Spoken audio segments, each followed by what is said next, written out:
Okay, moment.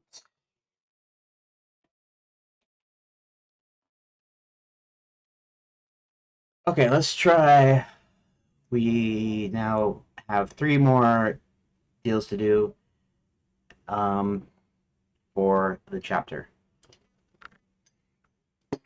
And then we get to work on one of my more favorite chapters, which is the Rescue of the Princess.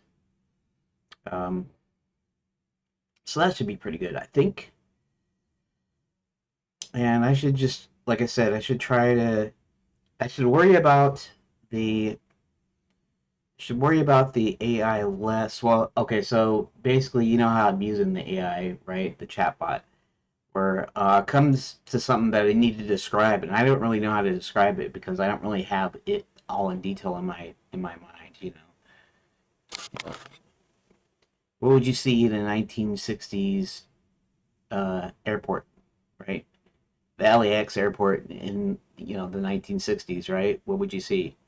You know, well, you'd see planes or you see terminals or whatever, but they didn't have a bunch of computerized terminals. They had screens, but they weren't really screens. They were probably the flip type of displays. So they're actually physical flip displays with the characters on them. Um, Maybe not that they didn't use computers. Obviously, they big companies use computers, of course, but the tech is different, right? And so everything kind of looks different. So it's like, okay, what do you have, or you know what is an 18th century was the haunted mansion look like? Was the 18th century plantation manor look like that's been abandoned? That sort of thing. So I'd come and I'd go, well, what's this have in it? How do I describe it? And I'd have to ask, hey, well, what about this here? And then I might have a hole in my plot, and I have to resolve it or whatever. And anyways, I'm gonna try not to do that.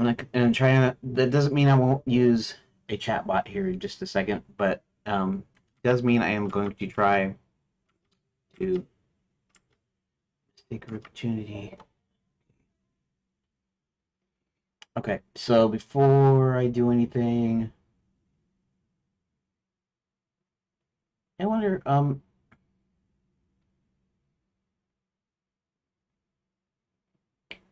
some sort of public domain music or something. Um,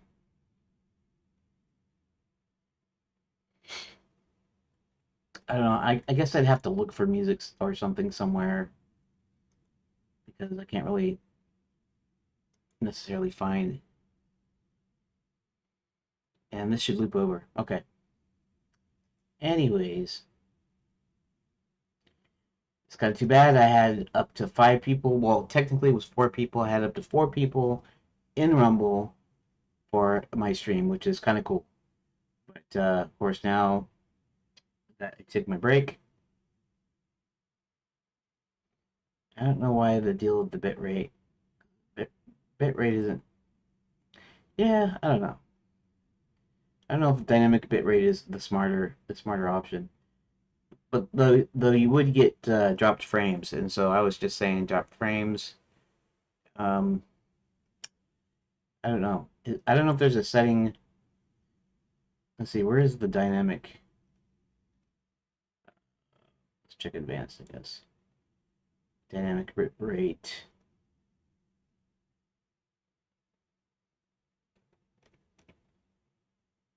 What am I?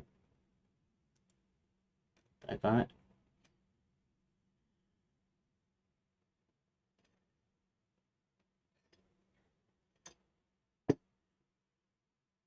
Hmm. Now it just has browser source hardware acceleration. Dynamically change bitrate to manage congestion beta. It's fine, but if it's too much, it's too much, right? So cancel there. Okay. Anyways, let's just go back to my thing. You know the thing, the thing. Doot doot doot doot doot doot doot doot doot doot doot doot doot doot doot.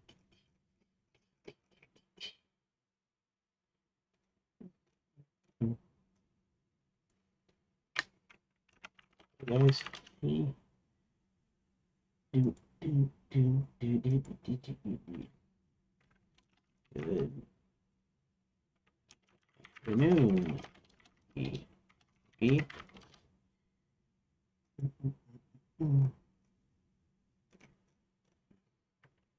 hello again. Hello again. Hello.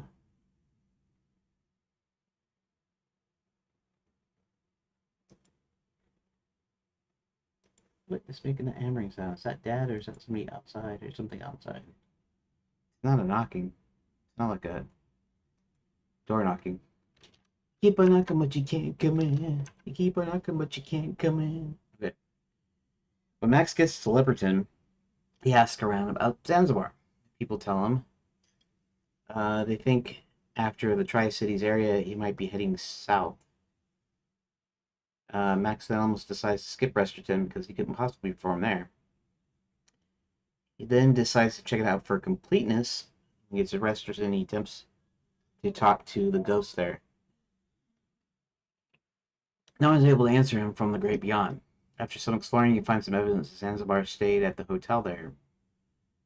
Max finally decides to head south. That's something that I might have to check with my notes. Are you not able to talk to him at all, or are you able to talk to him somehow? Because I think that at one point you're able to do that. Almost decides to skip Resterton because he wouldn't stop there, but decides to do it anyways. When he gets to Resterton, he attempts to talk to the ghost there. I'm able to answer him from the great beyond. Find some evidence Zanzibar stayed at the hotel there. Max gets to Leperton. He asks around about Zanzibar.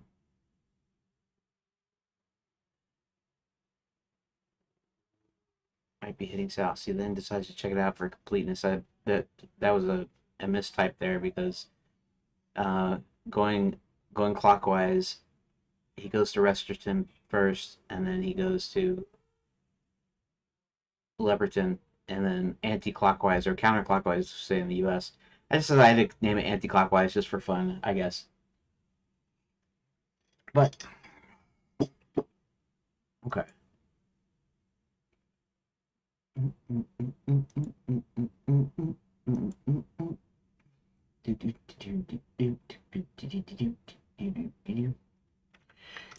It's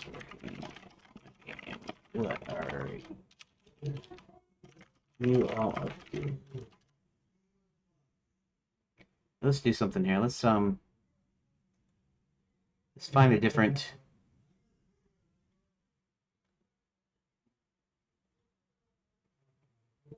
gradient color, move loop, nope. Relaxing screensavers. The only one that I know of right now, and I have to explore it on there, I might be able to. It's 4K screensavers by Donivisuals. Are meant to be. Oh, now this one, yeah, this one is this one's no copyright motion graphics. The Donivisuals one is okay too. I think. I think they said that that was free as well. I think.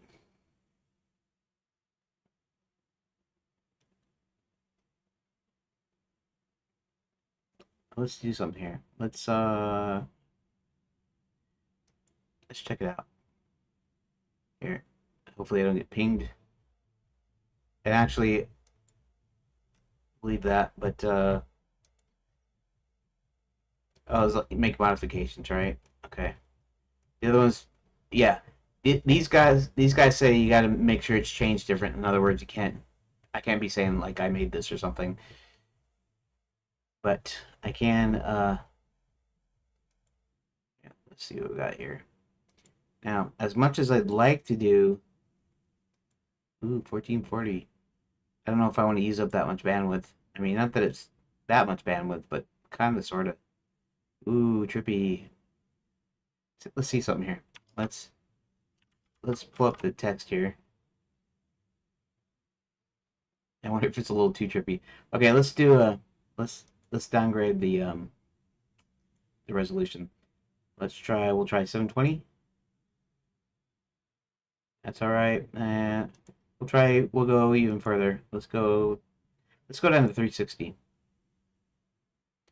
The only thing that I don't like about the YouTube compression is it's not uniform. In other words, if I take the same video and I scale it down to 360 with some software, it doesn't matter what software, but some editing software, and I scaled it down, um, it would be blurry, but it would be like perfectly smooth. You wouldn't have like these chunky areas of weird color and stuff. It would just be like a low res version, basically. It'd be like something that doesn't have detail, right? Whereas this is actually just it has compression where it makes sense. We see the blue spectrum less, so you can get away with compressing that more. In other words, fewer gradations, because your eye doesn't really notice it anyways. And so I'm sure there's lots of different things that has to do with visually like that. But yeah, let's just go a little crazy. Let's go down to 144. Let's just do it. We'll go all the way down. That's ooh, that's even that's even worse. But actually it's okay. Because this is not here. And let's slow down. We're gonna slow this down to. I'm gonna slow it all the way down to 0.25.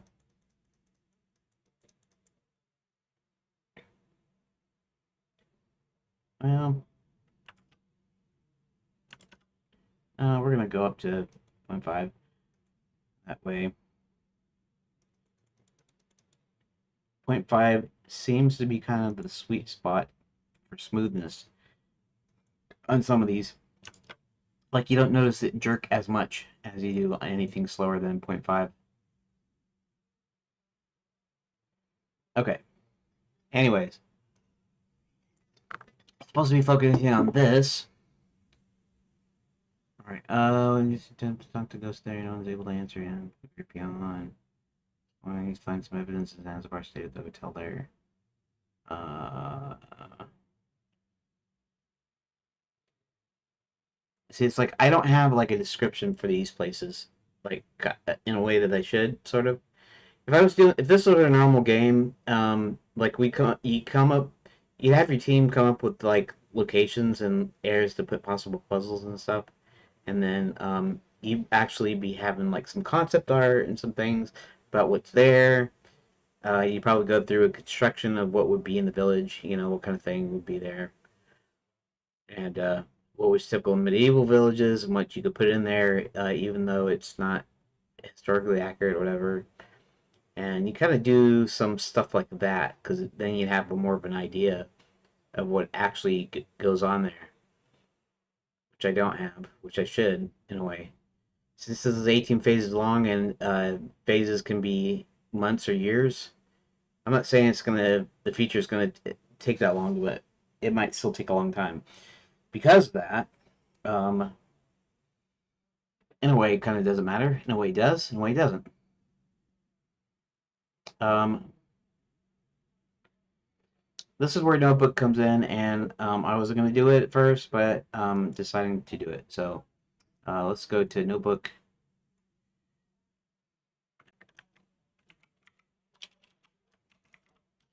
Just go there.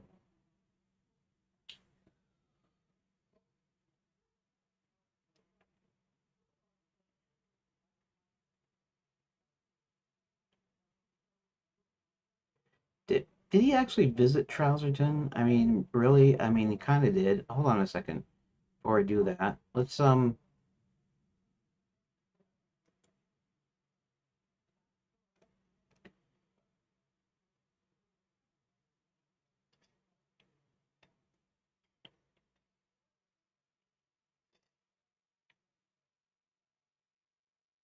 He was heading for the Tri Villages area, notably Trouserton, because that was north of the other two villages in the area.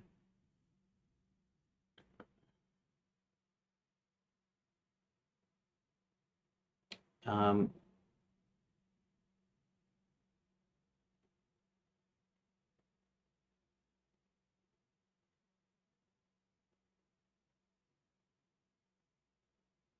Max couldn't find. Hmm.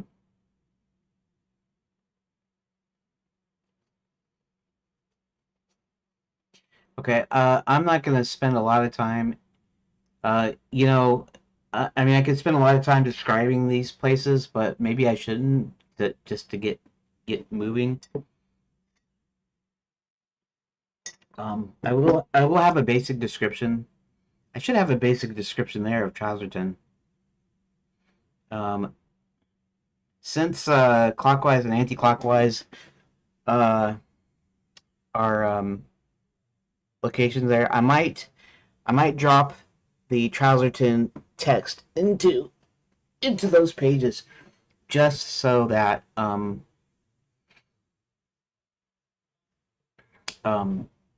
partly for the length, but also partly because we're officially exploring the Tri Villages area. Do I have any? Okay, let's do this. Today is Wednesday, July the 8th, 2026. July 8th, 2026. I am um, Max is now looking for Zanzibar in the Tri Villages. Um, I think I did. I think I put some descriptions in my notes. So actually, um,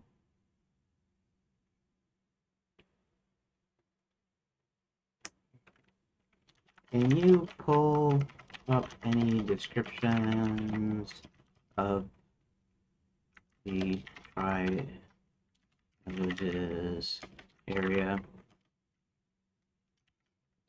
Chowserton, um, Upperton, Resterton.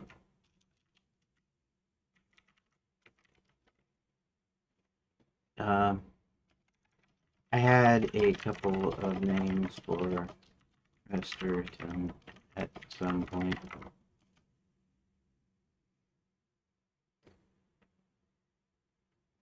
Yeah, and I had this little joke, and I don't know if I might put it sometime in the actual full text adventure version. But there's a joke that somebody wanted to name it Pennsylvania, and he realized how dumb that sounded, so they call it Trouserton instead. And that doesn't sound that great either, but you know what I mean.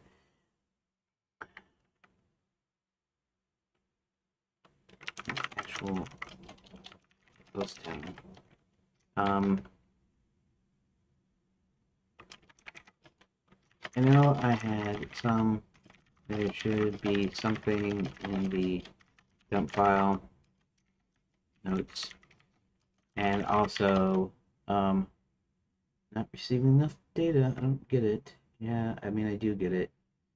That time of day again. So if you're watching or listening right now, um, apologies because this is the time where my upload gets a little spotty.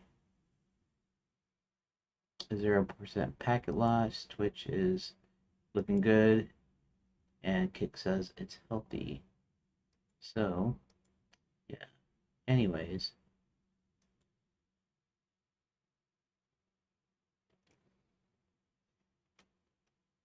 following slowly character. Watch my team collapse in DC. Do Blender for fun.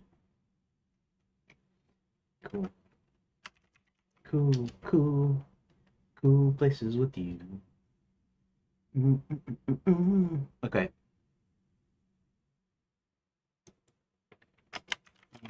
Well,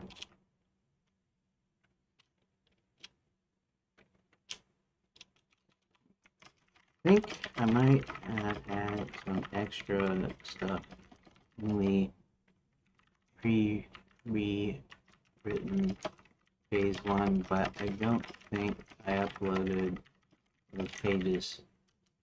Maybe I should do that. Maybe I should upload the rooms from the old version.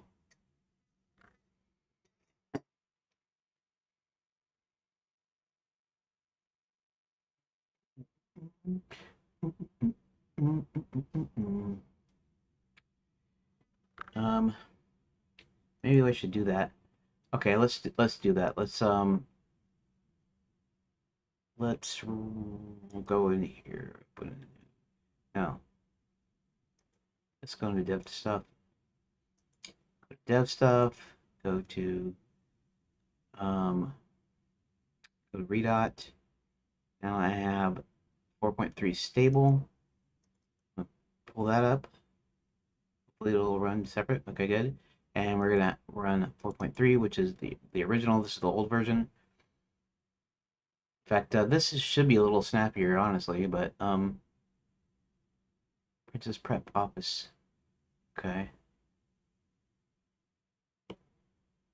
All right. So it's got to be in here. I didn't have chapters, night school. Maybe I didn't have any of these though in here. Huh. I guess maybe not. So maybe, just maybe, I didn't have any of the Tri-Villages stuff in here.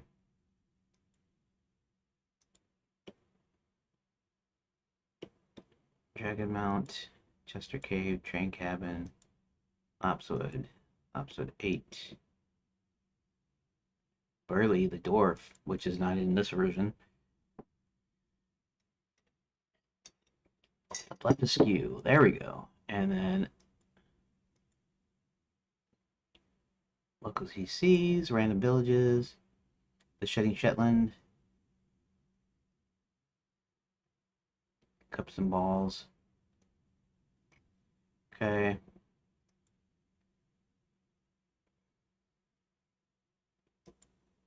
Random Villages 9. Lopswood Edge.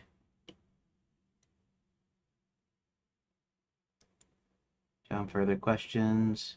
Further questions. Night school entrance.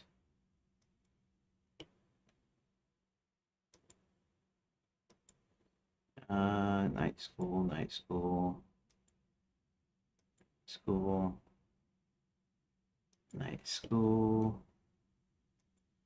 Wizard U. Wizard U2. Wizard U9. Trophy room. Trophy room.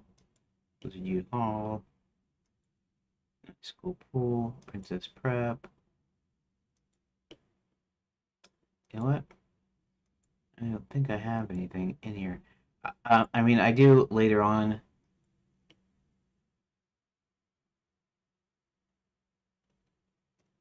Okay. Right. Do I have anything? Oh, okay. Random Villages 1. Random Villages 1. Course managed to steal a Max flying home. You notice his coin purse has been cut. Okay.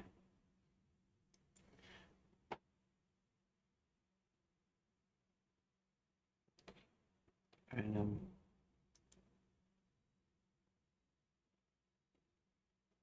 Okay. All right. I don't even have anything there apparently in the old thing. So I guess that's no there. Let's see what if Notebook came up with anything. I don't know. Um,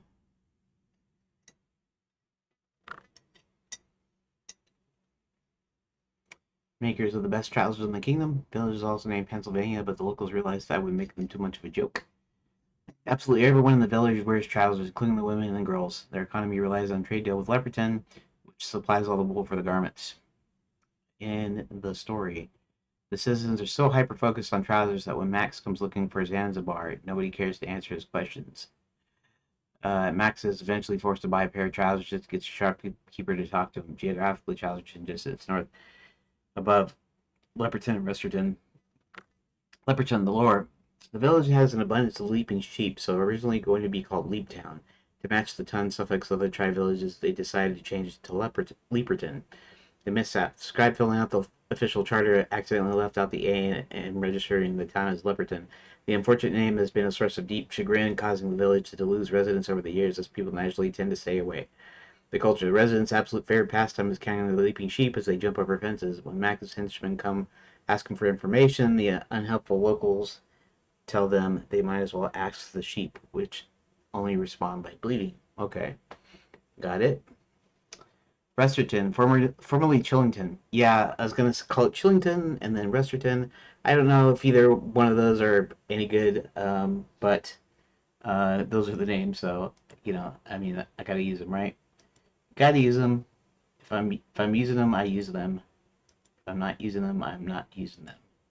If that makes any sense, which it should, because it makes sense.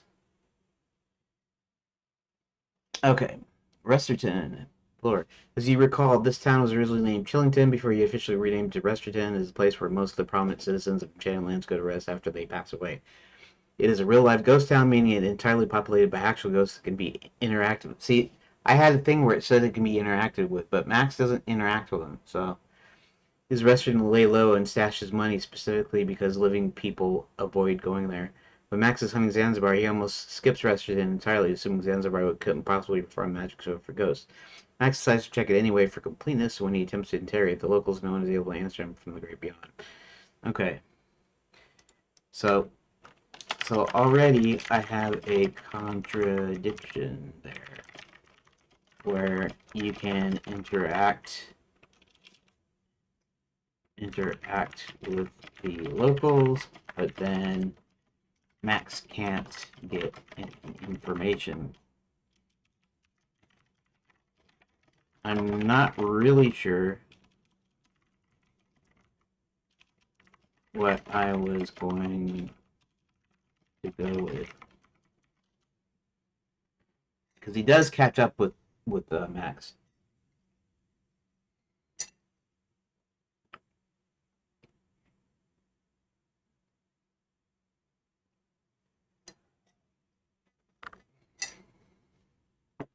And then also, I don't remember where he actually catches up to.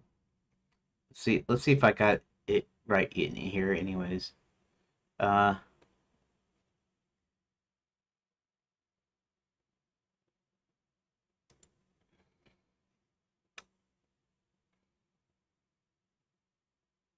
and to continue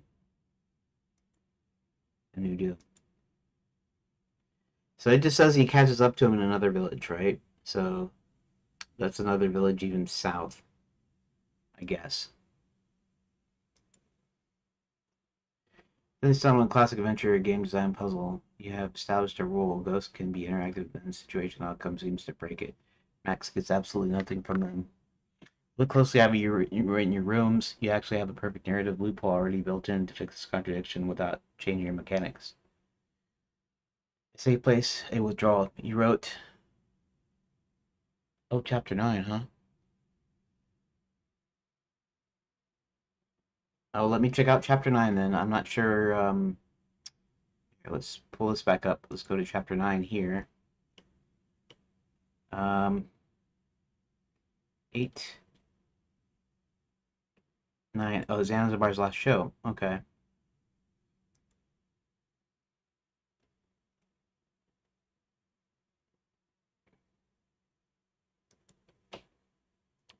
Magic Mirror Call tells them stash.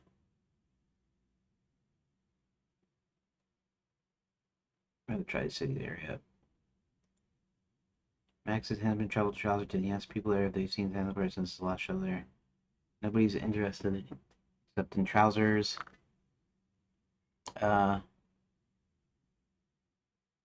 okay. That's interesting. Leperton. Only henchman attempts to talk to the sheep, but only responds with its bleeding. Only two cities left are Trouserton and Resterton. Okay. Fado Zanzibar.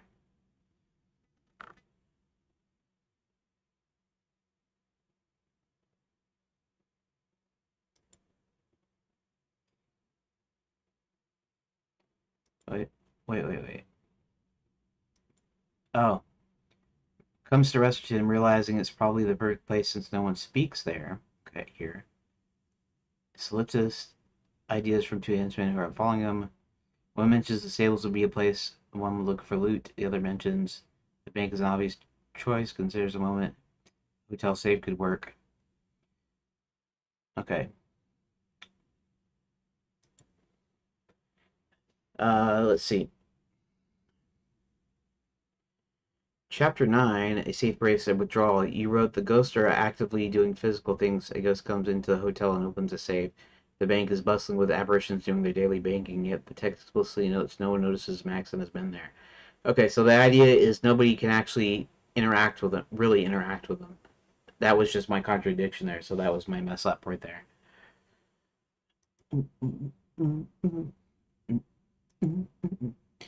Good evening, Rook. Welcome to my stream. I'm hopefully going to get chapter 7 done today.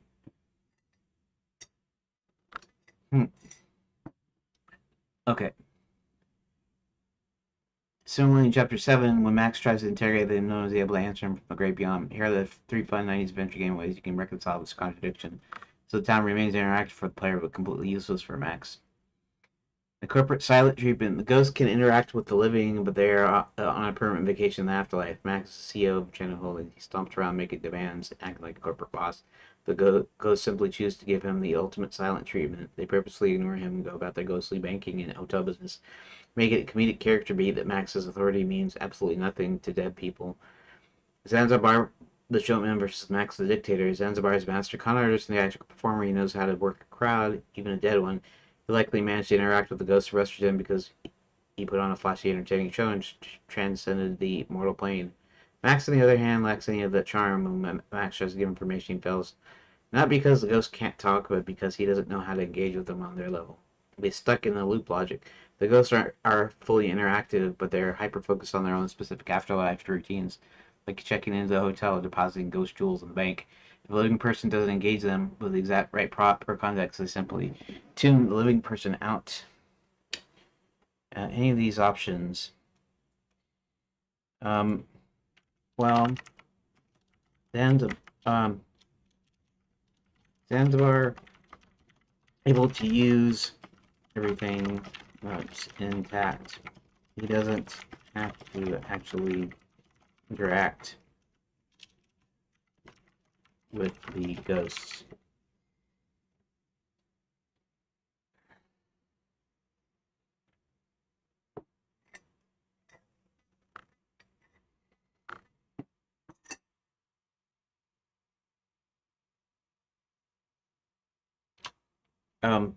I should say it differently. They don't actually have to interact with ghosts, as there's nothing I wrote that involves getting a ghost to do anything or communicate with in any way. In fact, pretty much Max just explores everything,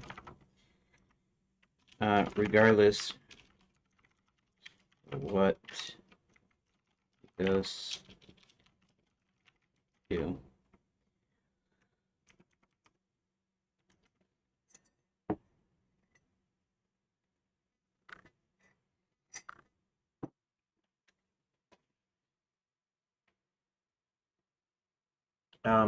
I might have had an idea of where he gets an idea of where to find Max's stash by following one of the ghosts,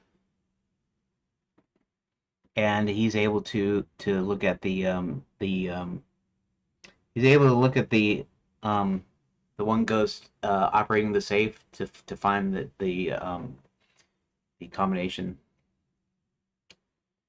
Essentially, just ambient set dressing, go about their afterlife routines without interacting with the living. It perfectly aligns with exactly what you wrote. Looking directly for chapter 9, that's how you handle Max's exploration. The bank seems quite busy. His ghastly apparitions seem to be doing their daily baking. No one notices Max and Menmare.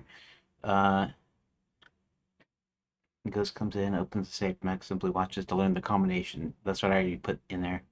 The stables, they hear noises of Ghostbusters, but Max physically searches the stalls and they hayloft and finds until he finds Zanzibar's bag of coins.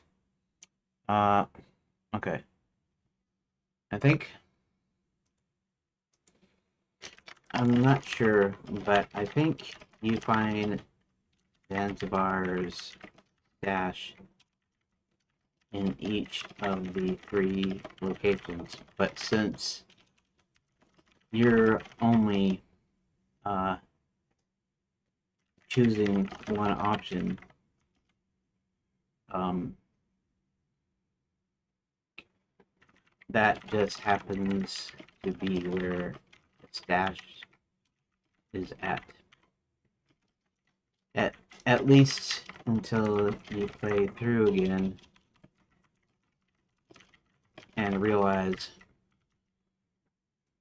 that it's in each place. But when I do actually make it into a full game or puzzle and have save states, have state management and such. What was that? That's probably Dad on the TV, I suppose. Let's see. On state management,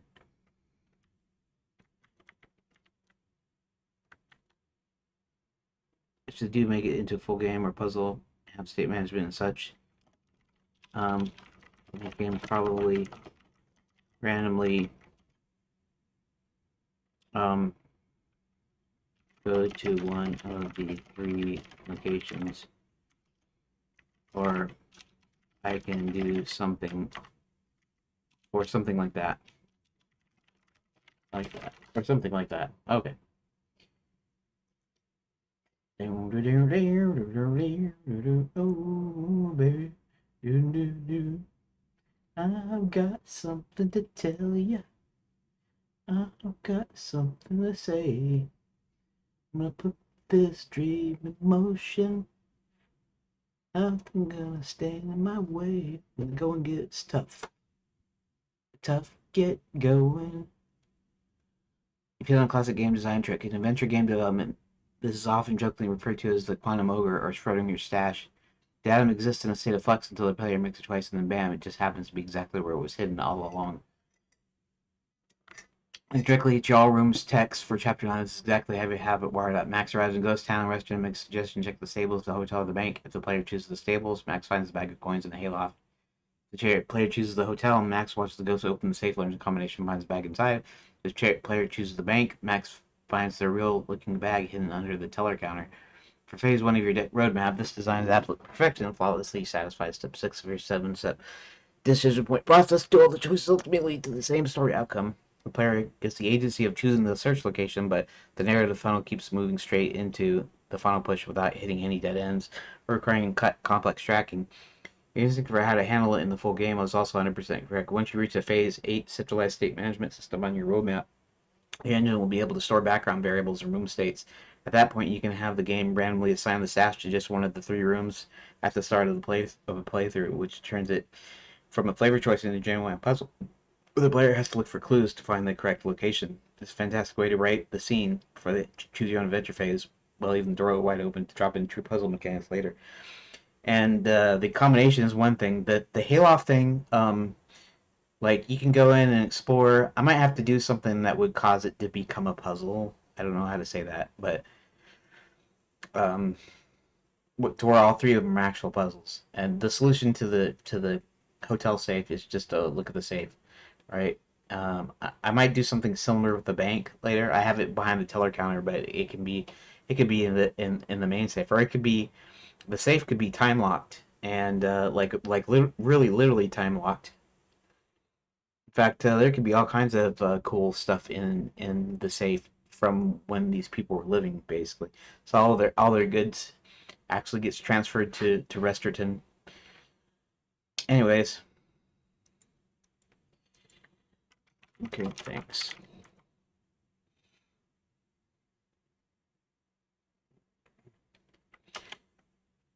So I don't have any locations except for Westerton, correct? Locations in the villages except for Westerton, correct?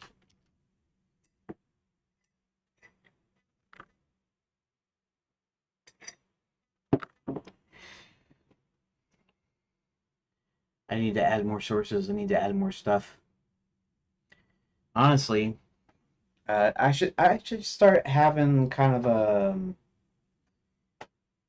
like a Bible for the game. And I have my big dump file, but it's just a bunch of random notes. And so I should have look, I should have like the locations index. I should have what's in them, what kind of stuff, what kind of look it looks like. Even if I don't have any visuals for it yet. It's mostly correct, though there are some minor exceptions in Trowlerton. While Resterton is the only village in the Tri-Villages area that has multiple specific explorable sub-locations, the stable, the hotel, and the bank, Trowlerton does feature one specific location in the area of the shop. When Max travels to Trowlerton looking for his Zanzibar, he's forced to buy a pair of trousers and speaks directly with the shopkeeper there to get information. Leverton, on the other hand, currently has no specific buildings or location mentioned in your text. Max's henchmen simply interact with the citizens and attempt to interrogate the leaping sheep. So in terms of your room layout and actual places to explore, Resterton is the only one broken down into distinct sub-locations, but Trowlerton does technically contain a shop. Okay, let me think for a second. Um, hmm.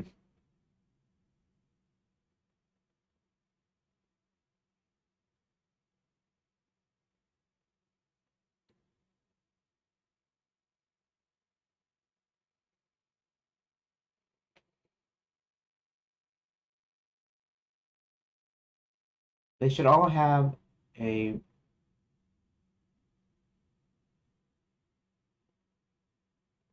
Hmm.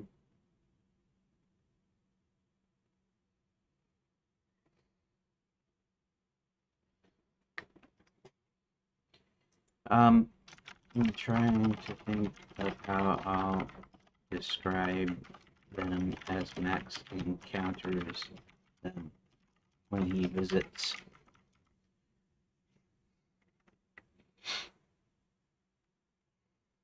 I guess I can leave it pretty general.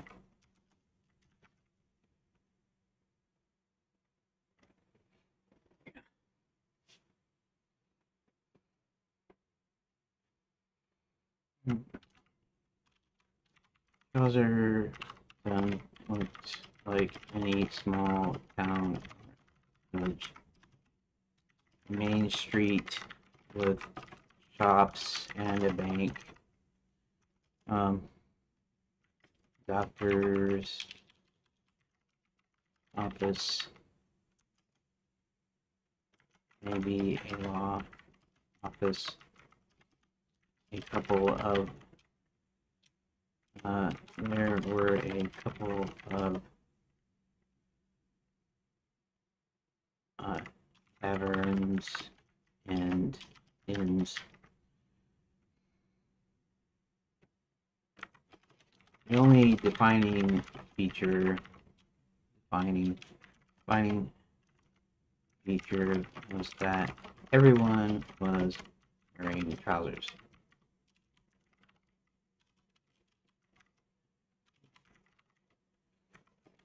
Not a,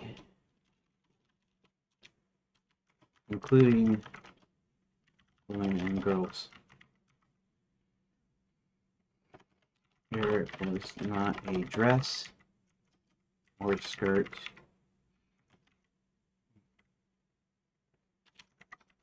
even kilt or robe anywhere.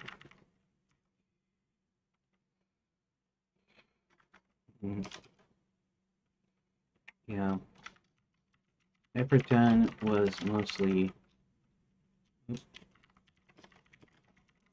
what do you call that?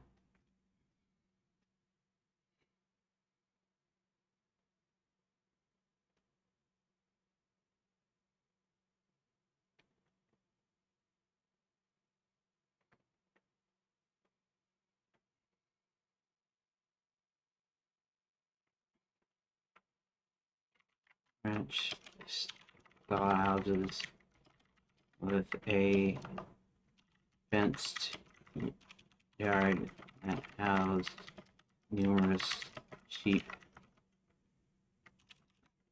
leaping sheep.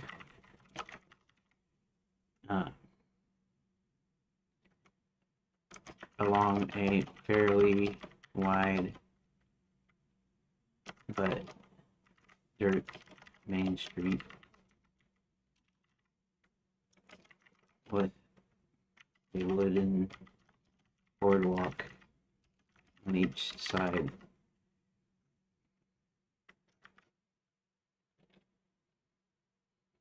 You know,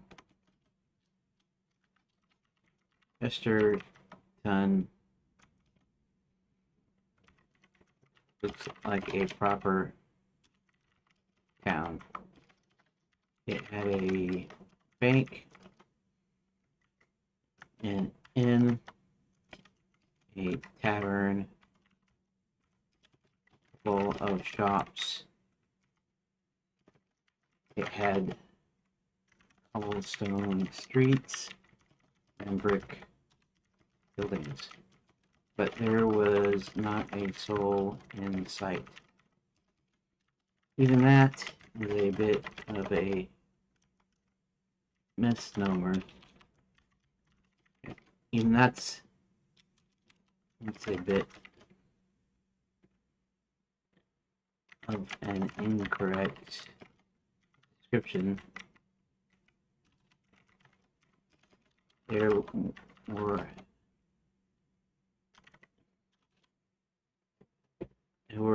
a lot of souls in sight. In fact,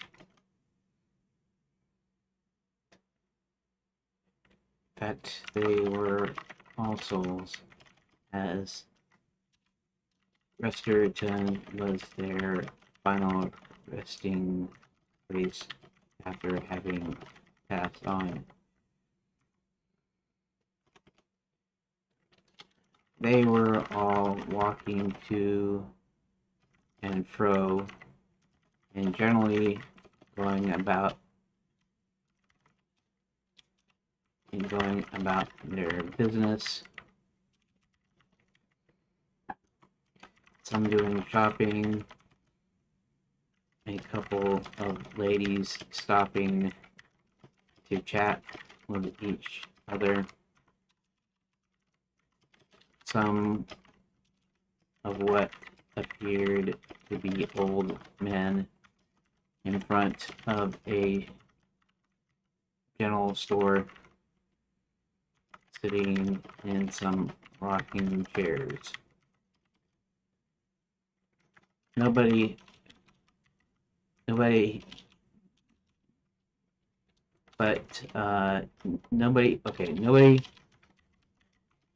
seemed to take notice of Max or his he's by himself there right now, but nobody seemed to take notice of Max. Even if he tried to talk to them directly, they would look right through them. He would look right through them as well, as they were in fact ghosts. I think something like that would work. In fact, I have that whole paragraph there. I should just copy it directly and then work it a little bit so that I can just kind of work it into the deal. I guess that's probably enough description too, right?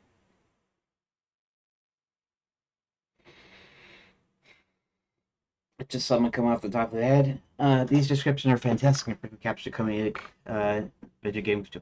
They also align flawlessly with established event, past logic, and world building notes you have for the tri-villages. Break down why each description works well for your narrative paths and how they support the actual gameplay events.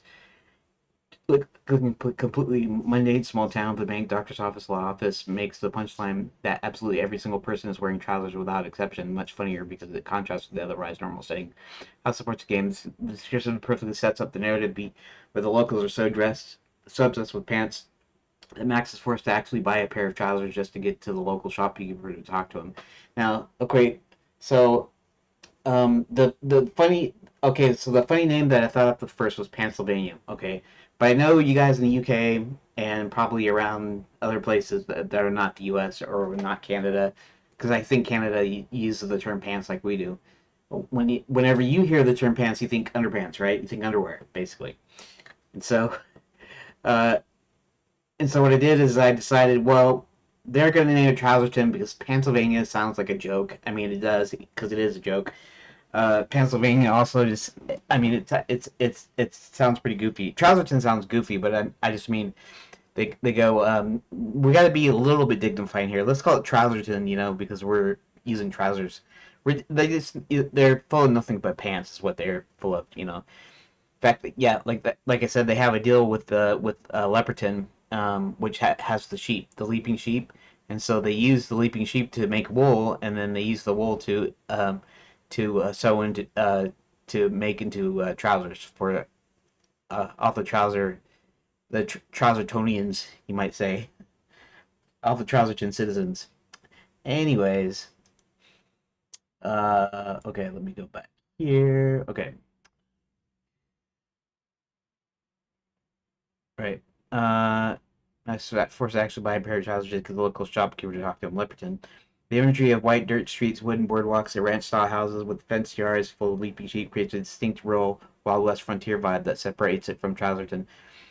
Visually placing the leaping sheep right in the front yards naturally sets the stage for comedic beat where the unhelpful locals tell Max's henchmen they might as well ask the sheep, leading the henchmen to literally attempt to interrogate bleeding farm animals. Esther told him the comedic pivot in your prose, saying here there's not a soul in sight, then immediately correcting it. In fact, they were all souls. It's a classic point and click adventure game writing. Well, it's not point and click writing. It's just adventure writing, I guess. It's a comedy writing, or whatever you want to say. Uh, Describing the ghosts doing Monday daily tasks like rocking in chairs or chatting creates a great surreal atmosphere. How it supports the game. Sims is lacks in the logic we discussed earlier where the ghosts act as ambient set dressing. As he noted in your event pass, the bank seems quite busy as ghastly apparitions seem to be doing their daily banking. No one notices Max isn't in there. Your description reinforces that Max and the ghosts simply ignore each other's existence.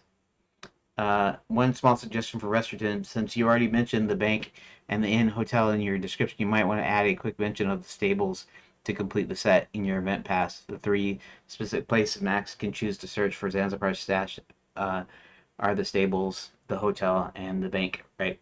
Listing all three buildings in this arrival description perfectly foreshadows the player's upcoming choose your own adventure choices. Okay, yeah, that's a good idea. These rescue of Tri-Village's distinct visual identities while keeping the prose snappy and engaging. You can drop these directly into your narrative pass. Yeah, I think that's what I'm going to do, right? Let's see. Uh, so let's just copy. I'm just going to copy these directly because, and then I might have to,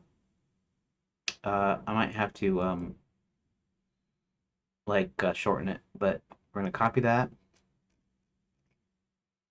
Um, I actually have a brief, um,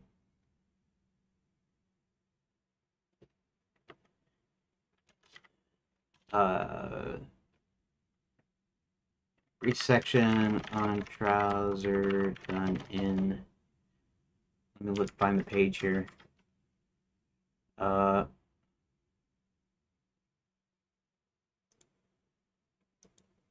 Mistake or opportunity.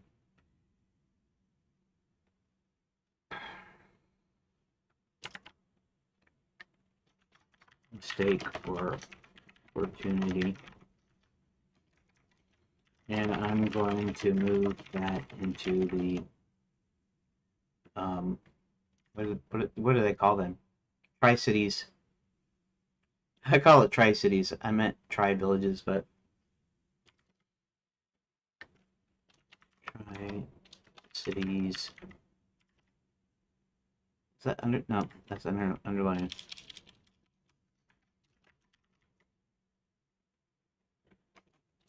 Clockwise, anti-clockwise pages. because they're specifically describing tri-village area. I might also rename that from tri-cities to tri-villages. Actually, I don't know.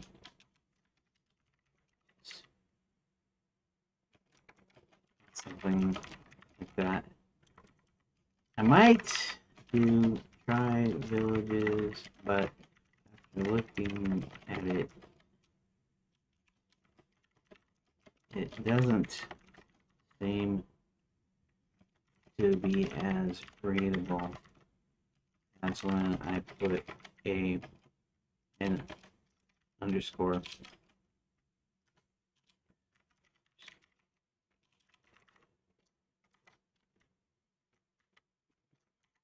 Or, um,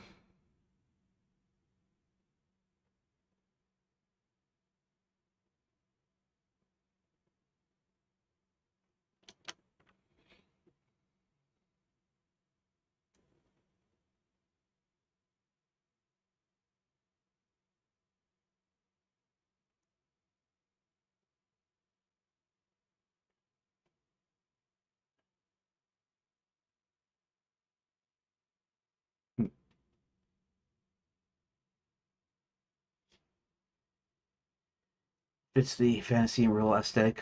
A place for dirt roads and leaping sheep in front yards is definitely a village. Furthermore, you're 100% correct about the readability. Since your layout tool and file parser read these city titles as strings, it's easier on the eyes and keeps your naming convention perfectly consistent. Within the text, Axel's decision point page where Max discovers the bar is missing and has to choose which village to search next. You build a specific page with all the descriptive text for it slows down momentum right before the player makes a choice. By stripping out of the setup and moving them directly into the clockwise, you get a much better narrative flow. Yeah, the payoff. As Max travels through the area, the player is rewarded with those fantastic comedic descriptions of the pants-obsessive citizens of Trowlerton, the sheep of Leperton, and the ghosts of Resterton. Completely centralize your world building text on the page where the actual exploration happens. All right, so what time is it? I'm almost too late, right? Okay. So what I want to do is we're going to go to anti-clockwise or counterclockwise, and I'm going to go ahead and drop this in here.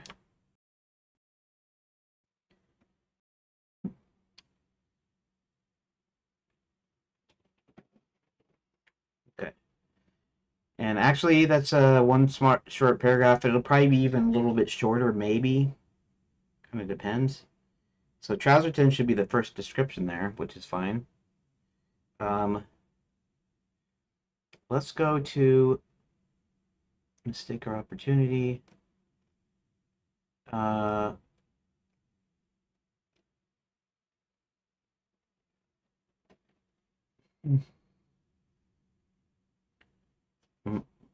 Body left MX.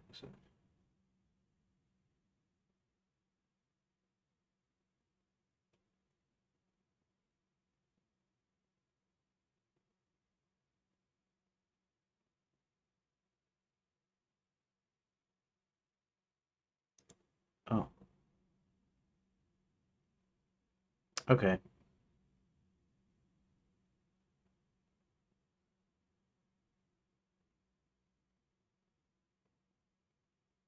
Specifically Trouserton. Say specifically Trouserton because that was north of the other two. Let's say the other two like this.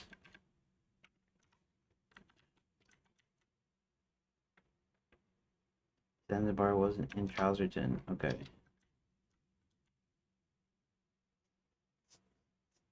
Oh, I see the way I did it.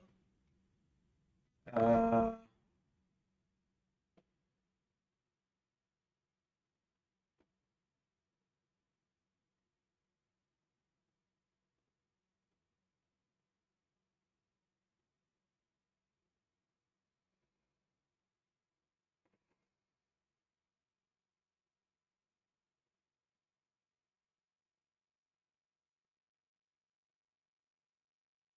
Let me think about that. He's not in Zanzibar.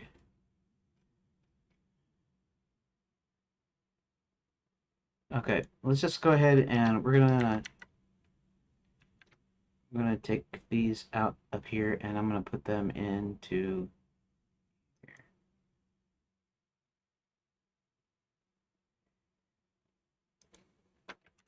this.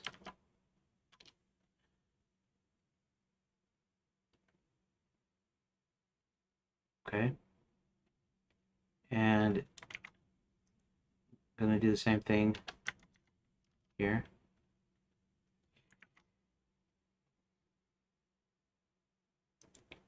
Um,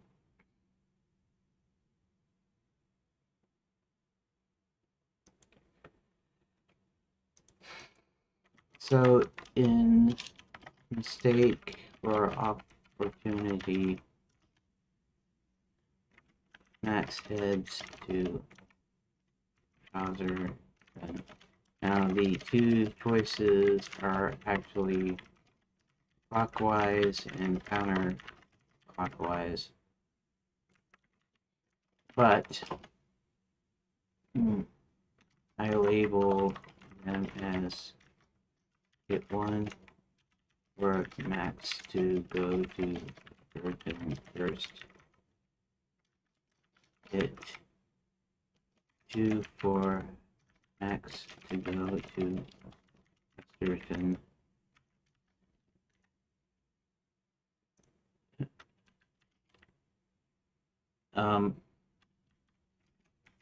But now he's going to Chaucer.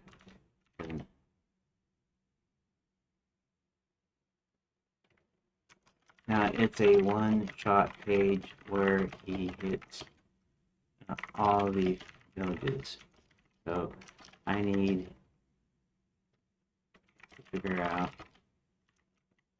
what to make the choices.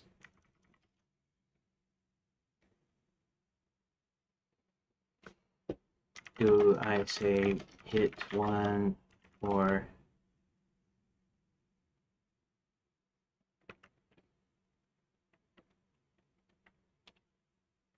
max 2?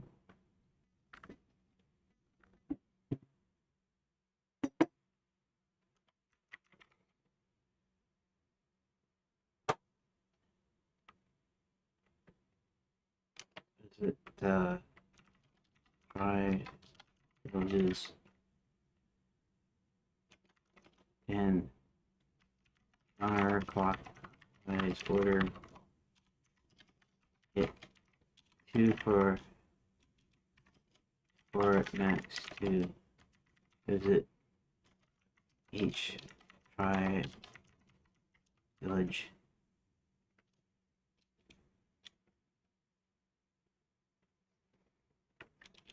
Each village in the try villages area and clock fashion. I mean, it'd have to be something like that, wouldn't it? Thing is clockwise and counterclockwise. Of course, I say anti. Anti is because in the UK you use anti-clockwise instead of counterclockwise, which is kind of interesting. Anti-clockwise sounds kind of weird to me. Anti has a negative connotation. It means going against. But literally, it's still correct, right? Because anti-clockwise means going against clockwise.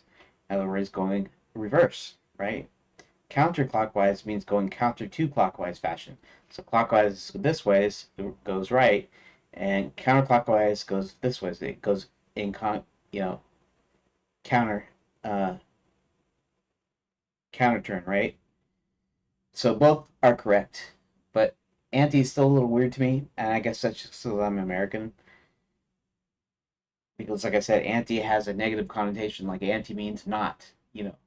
And really, I mean, that's still what it means, what it actually means, but in my head, the connotation is that. Your instinct to condense into a single continuous sweep of the tri-village is a great pacing decision. It keeps the story moving quickly. However, since the player won't physically be looking at the map when they read the text, simply asking them to choose clockwise or counterclockwise might feel a bit abstract. The Max is CEO of the Enchanted Holdings. You could make these choices feel much more grounded in his character by framing them as systematic corporate search routes. 3 different ways you can phrase the choices. The next stop approach, most clear for the player. This tells the player exactly what the immediate consequence of their choices, which is a staple. Hit 1 for Max's search, saving Resterton for last. Hit 2 for Max to investigate the ghost town of Resterton next. See, saving Leverton for last. I could do that. That's actually not a bad idea. To the corporate sweep approach. Let's see. Clockwise sweep of the tri-villages area. Counterclockwise sweep of the tri-villages area. Now, I'll probably put counterclockwise in the choice just because I'm American and I'm not trying to be British, but I named the names that like that just to do it. I don't know. Maybe I'll say anti-clockwise on purpose. Geographic approach.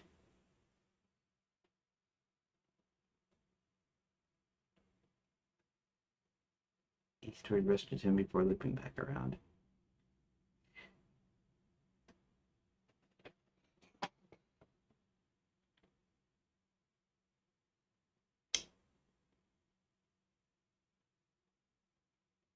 Yes. Right.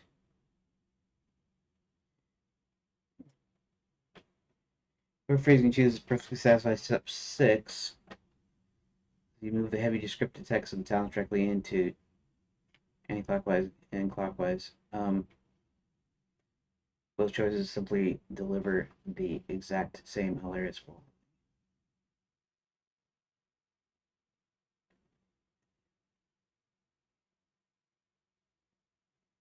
Okay.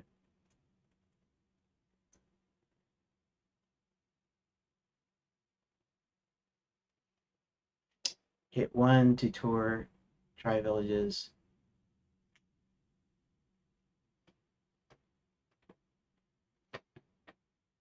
Hmm.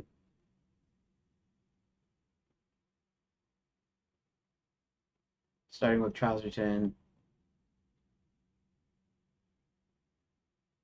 and then hitting Resterton, and then Leperton.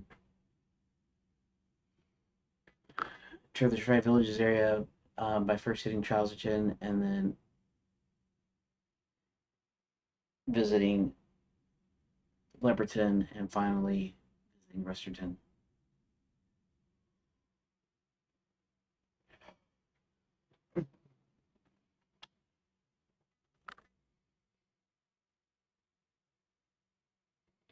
Hit 1 if you want.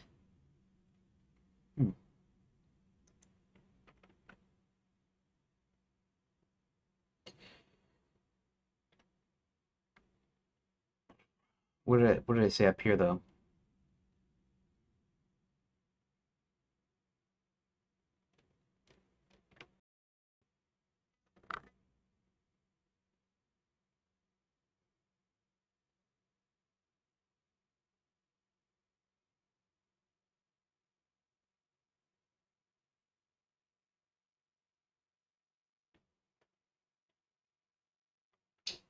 See something.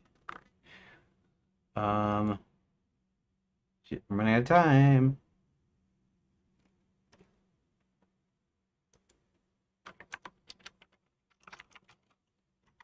Or max explore try village area try villages area by exploring browser done first, then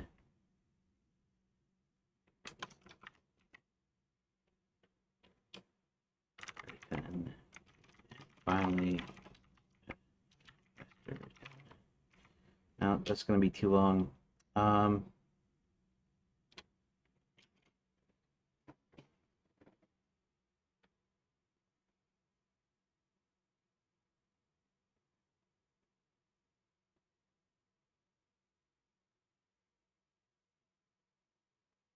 Hit 1 for max to visit upper done after browser done, and then finally done.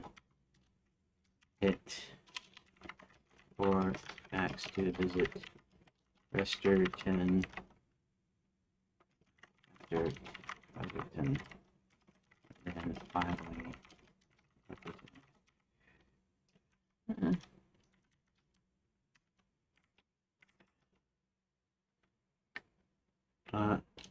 still thinking.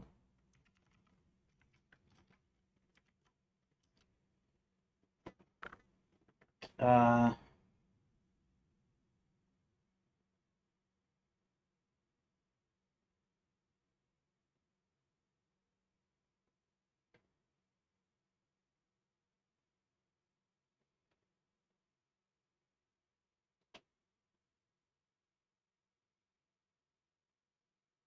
hit one for Max Explorer.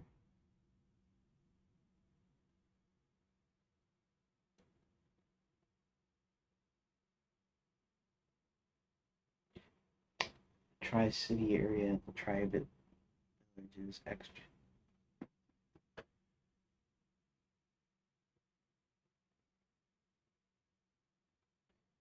Villain flavor. Um,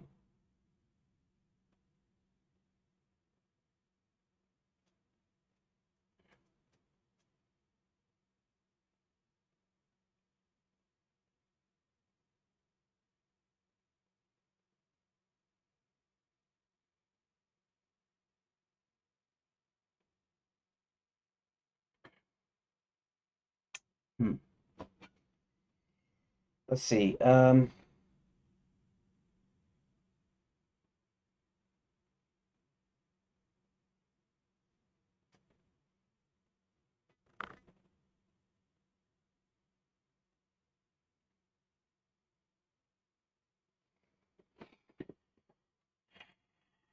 Maybe just direct hit one for Max to visit browser, then leopard, then finally written.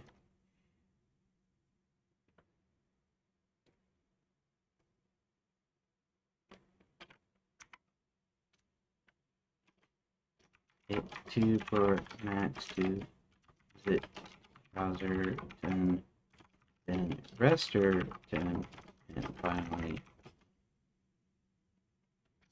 return.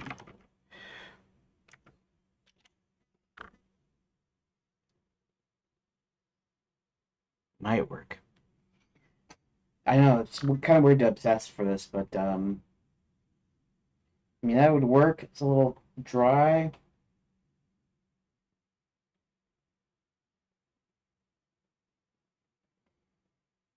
It completely removes any ambiguity. Tells the player exactly their written narrative roadmap looks like before they make the choice.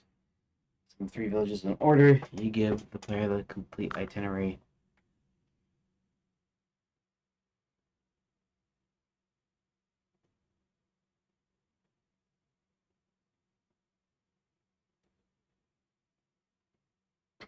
Okay.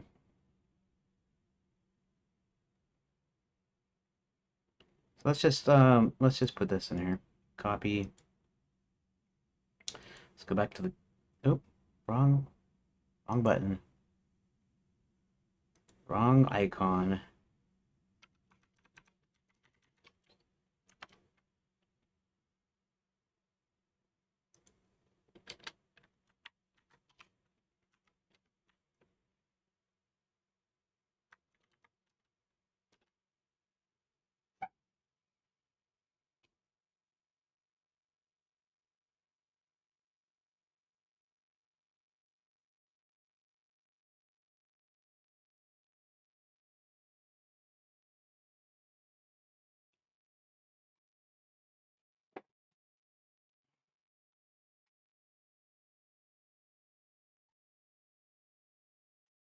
Yeah, that's a little long though.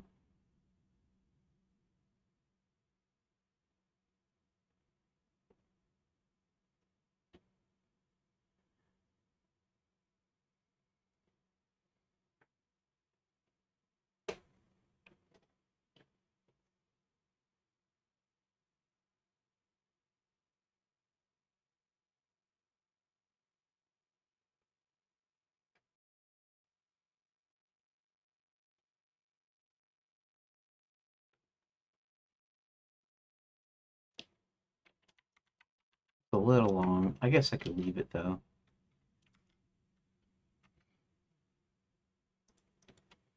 It does look a little long, but maybe that's not a bad thing.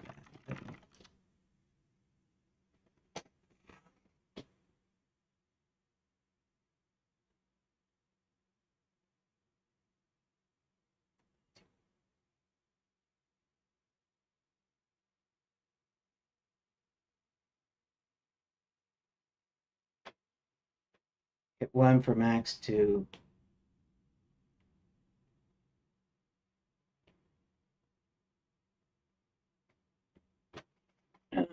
Absolute clarity, character voice, and expectations.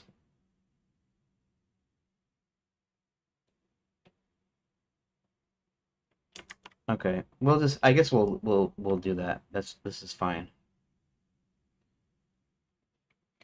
Okay, so now let's actually go to anti-clockwise or counterclockwise, as we say in the U.S.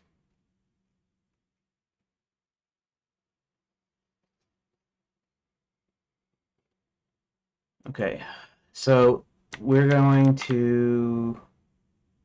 I'm going to put these on separate paragraphs first of all.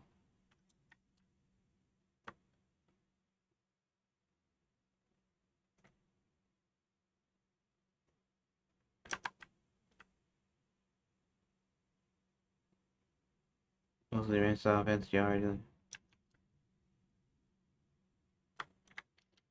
Preston, the proper town. Lebaton's the shortest.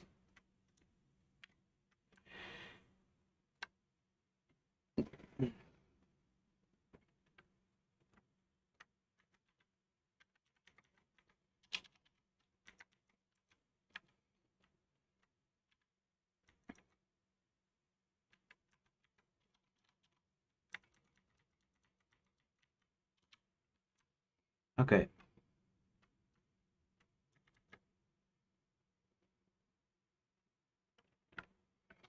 When Max entered Atherton, it looked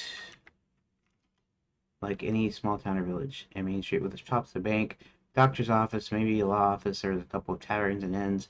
The only defining feature was that everyone was wearing trousers, including the women and girls. There was not a dress or skirt, or even a kilt or robe anywhere to be seen.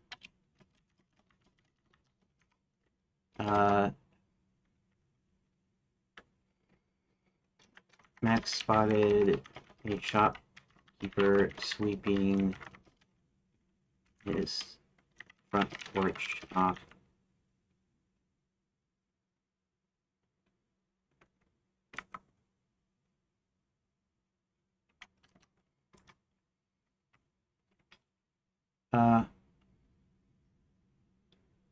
Oh, that's right.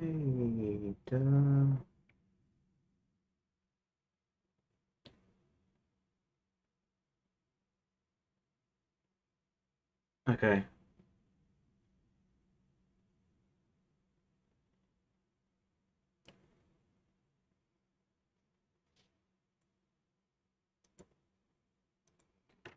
Okay, so the shopkeeper in chapter 9.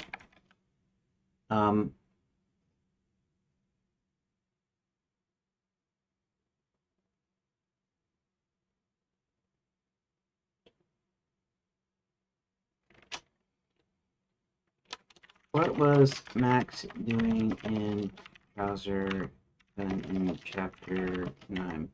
I realize he's searching for his stash, but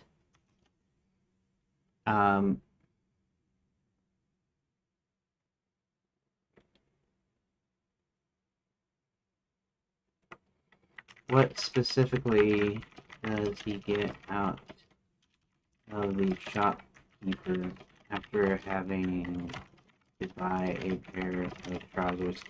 You know, it'd almost be funny too, because I could see now I could see this as like an EGA, let's say, an old Sierra adventure game, where where they go in with a specific costume, and then when they come out of the shop, they're wearing the new trousers, and so now everybody that goes in there is wearing these. Let's say they're white, you know. Let's say that the regular pants that you wear aren't white, but these are like bright white, you know. So each time somebody goes in there, they come out with these white trousers on, right? I think that would be pretty funny. Um, let's in fact let's put that in the notes here. Let's put that in the notes. Recent. Uh,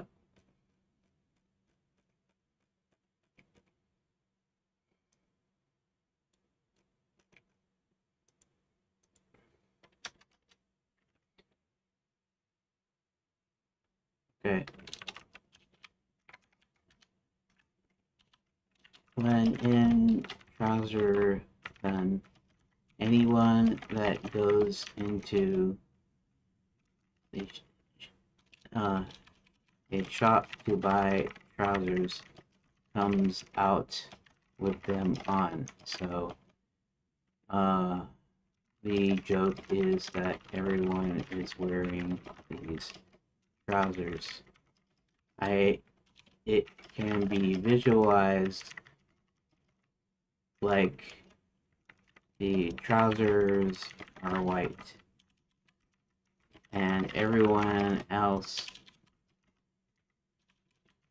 wears different colors, but whenever they come back out, it's clearly trouser emporium or whatever I call it that has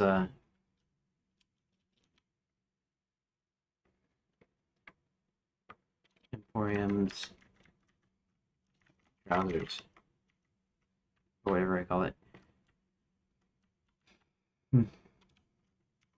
So the funny thing is anyone that goes into that particular shop always wears their new trousers going out. Okay.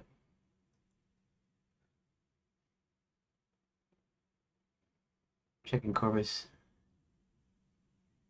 Intent to find the secret stash where it hides money. Exercise acts on local citizens, the teens and the Barsons.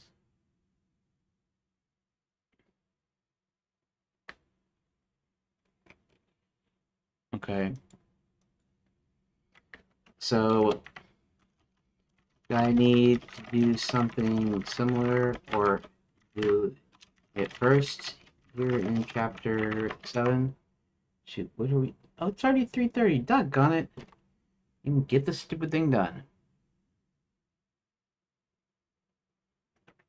Or should it just be max searches, browser return, but finds no hint of the bar?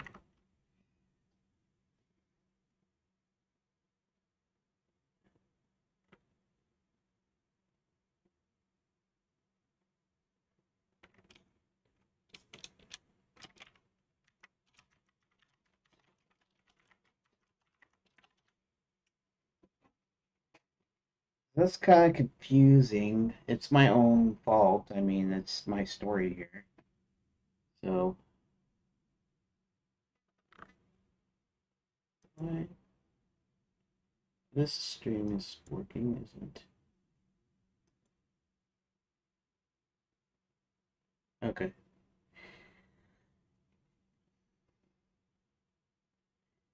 Keep it simple in chapter 7. Just go with match searches trousers and finds no evidence of Zanzibar.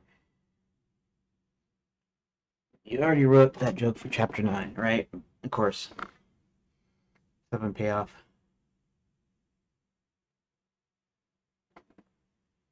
Tears through the drive established. Um,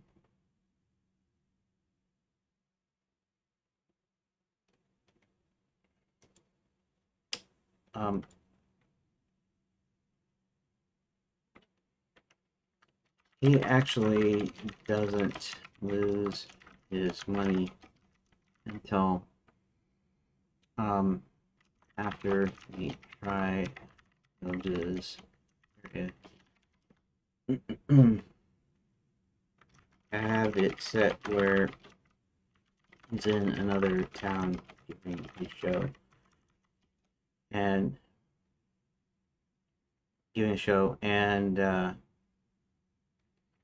that's where he finds him.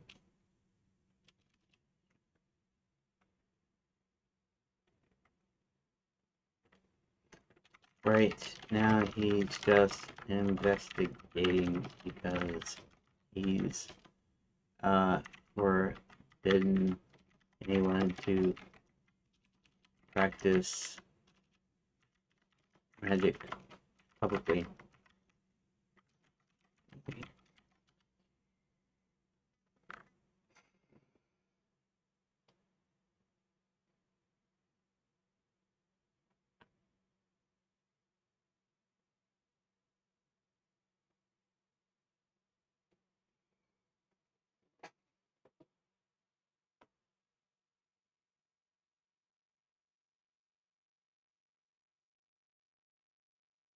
So Max hasn't had his money stolen yet. A complete chance of motivation.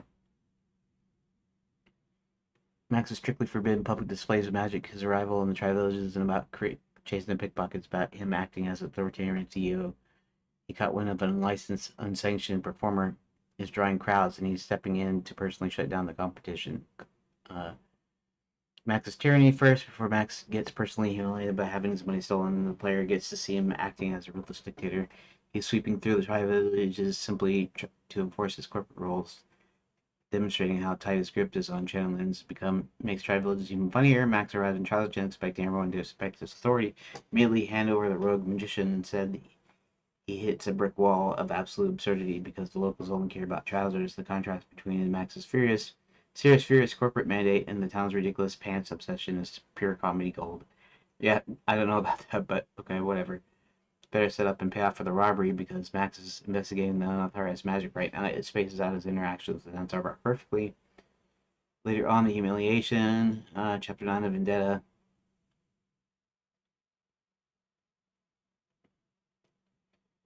Uh,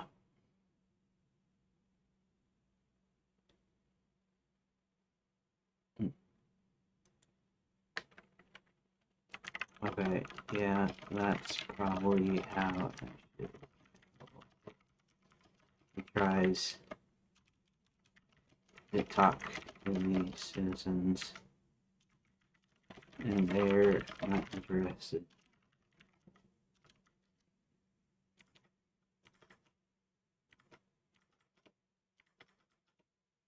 Okay, Max tries asking anyone and everyone if there's any wizard practicing magic openly, but no one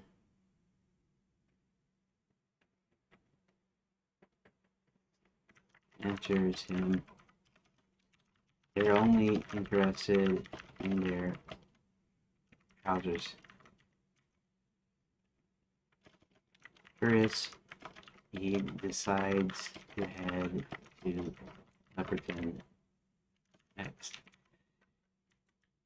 Leperton was mostly ranch-style houses, a fenced yard that housed numerous sleeping sheep, fairly wide but dirt main street, wooden boardwalk at each side.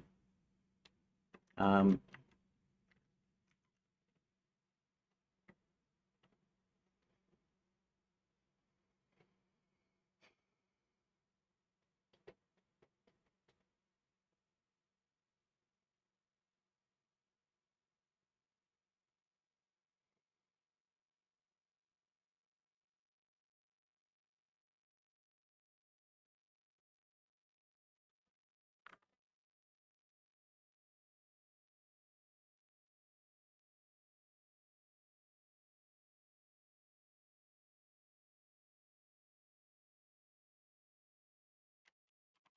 when he asked there,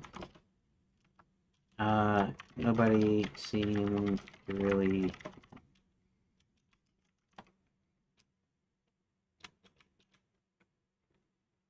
knew where he went.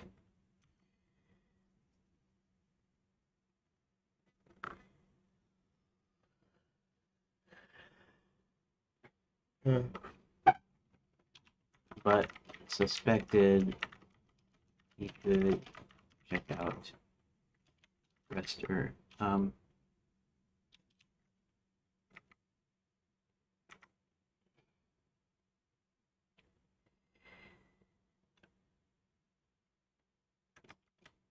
They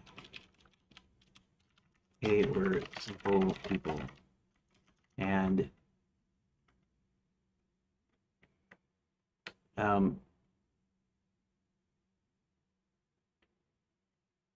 and when something wasn't right in front of them, they'd forget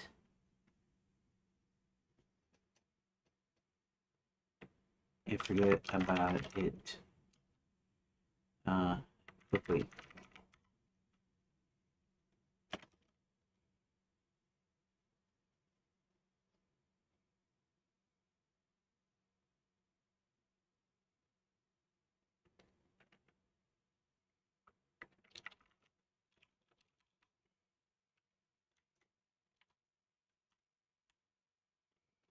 When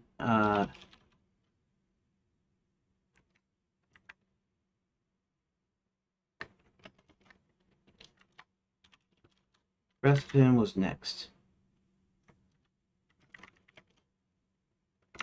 the last. Try this area.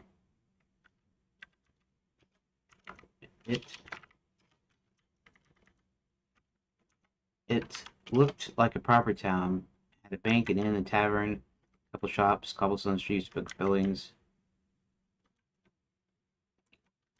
Had a bank, an inn, a tavern. And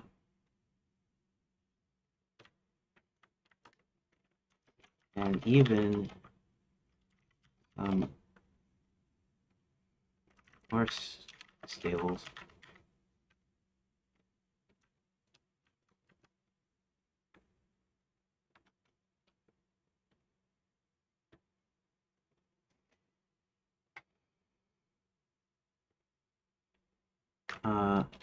There were a couple of shops.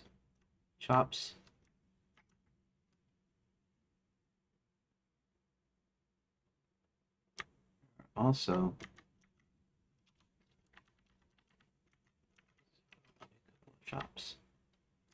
have cobblestone streets and brick buildings. There was not a soul in sight.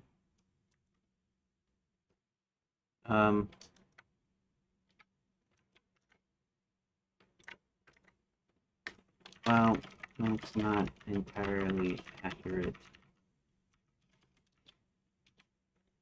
It was technically nothing but souls. No living persons to be found.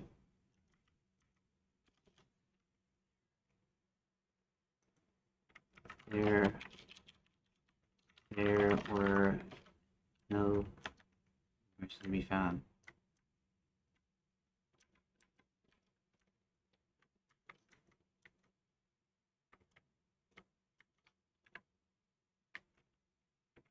Rester and was the place. All enchanted lands, citizens went when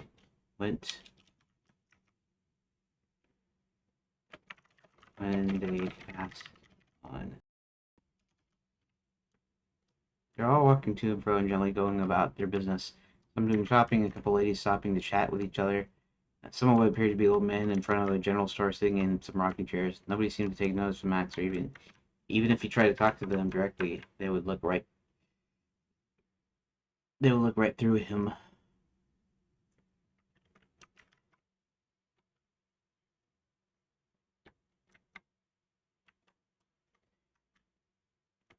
he would look right through them as well as they were in fact ghosts. Okay.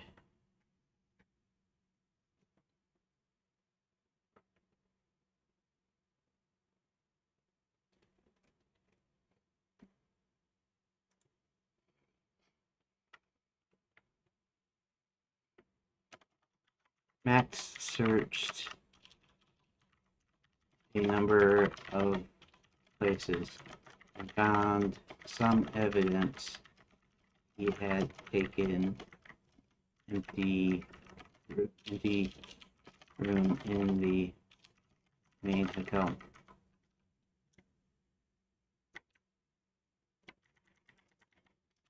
Hit 1 to continue.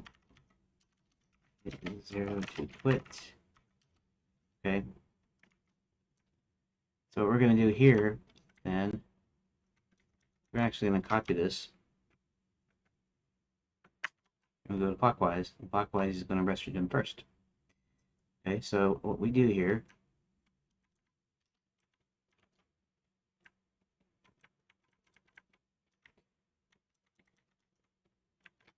we're going to put this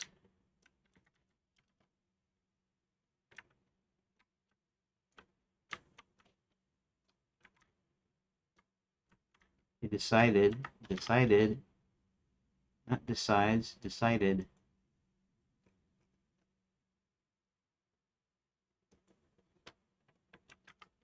No one answered him.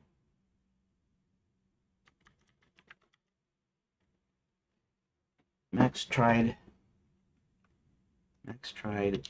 asking anyone and everyone if there had been a wizard practicing magic openly, but no one answered him. Rolling interested in their trousers, Piercy decided to head to Lipton. When he asked there, nobody really knew where he went. Okay, let's just go ahead and we're going to copy this first. Control C, and we'll go over here. Oh man. Okay.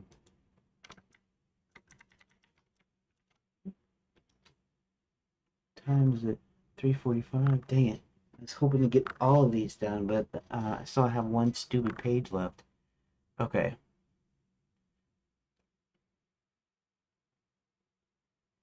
Piercy decided to head to Resterton next.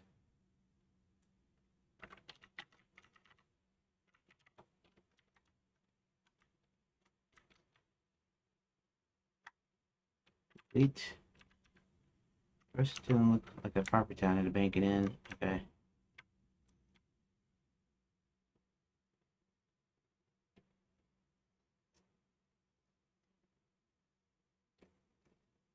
Oh, Resterton. Okay. Alright.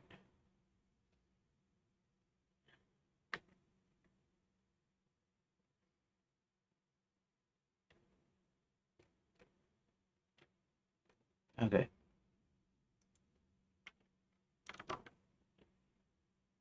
What's last in the Tri-Villages area?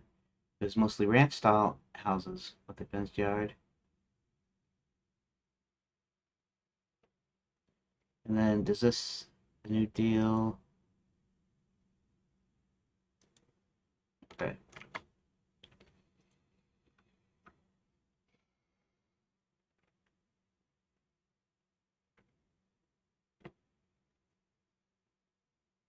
Okay. You know what? Let's leave it here. That looks like it's good. We'll count it as good. Then we'll go here. The new deal.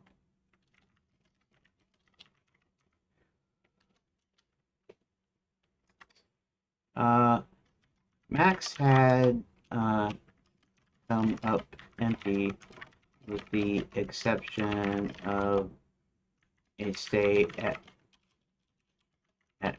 Resterton. He decided to continue on south because he did actually come this way.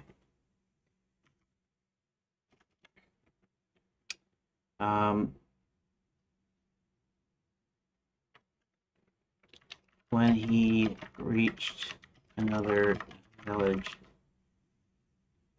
it seemed like everyone was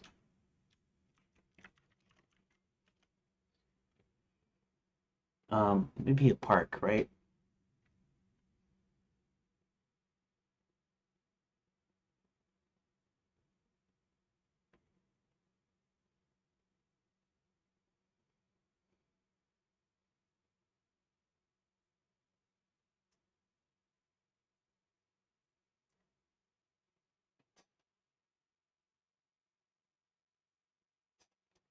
Hmm.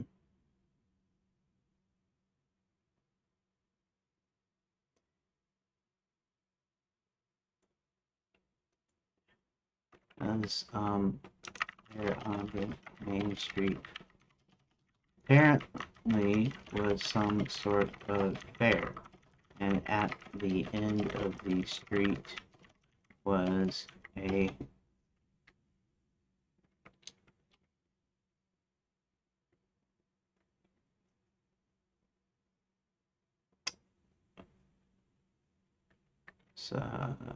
a makeshift amphitheater. Oh, oh, amphitheater. There we go. Uh,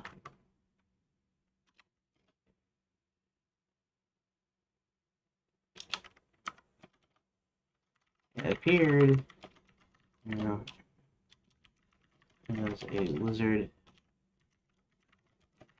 performing some amazing feats, like sleight and levitation, and typical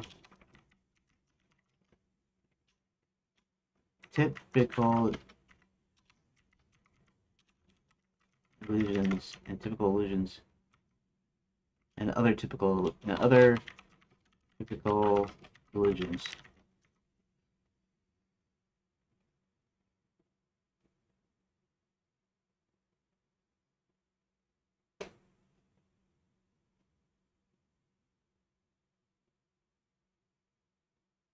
I don't even have the deal here.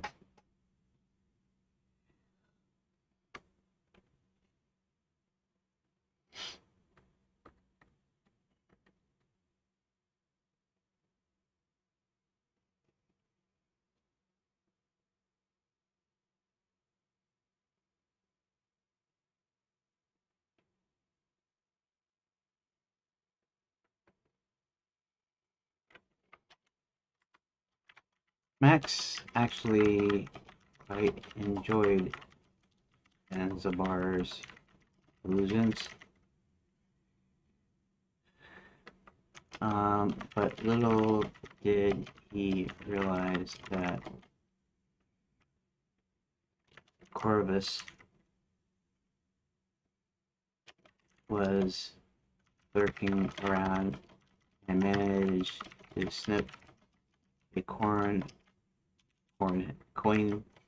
purse from his belt with all his money in it, several hundreds of golds. Um,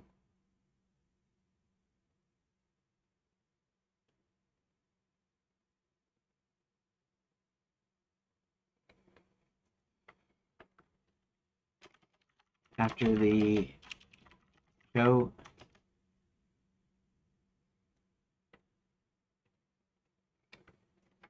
Max visited Zanzibar in his tent.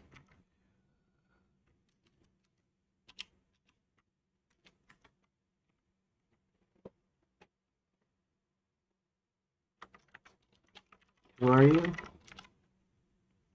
And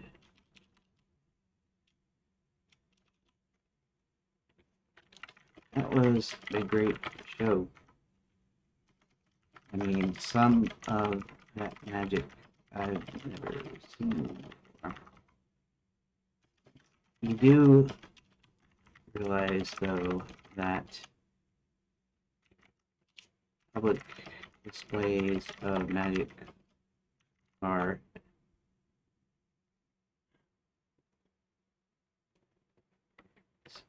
forbidden.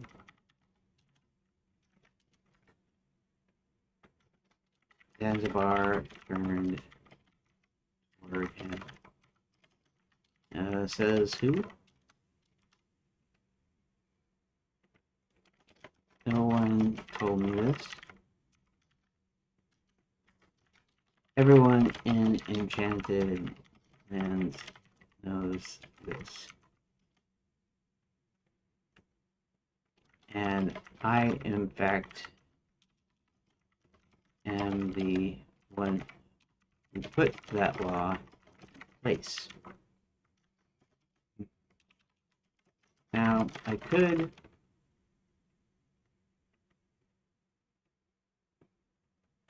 put you to work in the mines.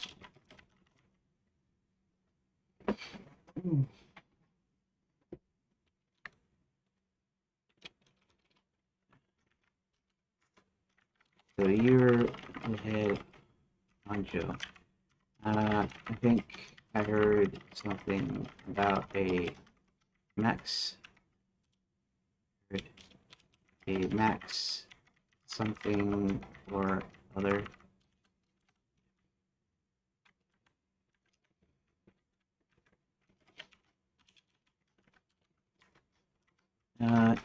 You can just call me Max. I, in fact, actually own Enchanted lands. I could have you arrested.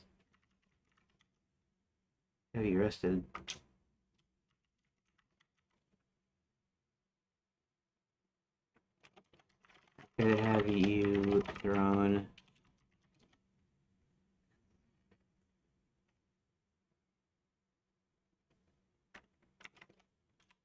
to the wolves.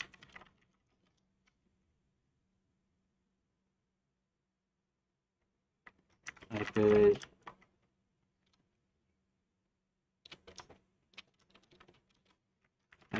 also do a number of things to you, as I'm also a great and powerful wizard.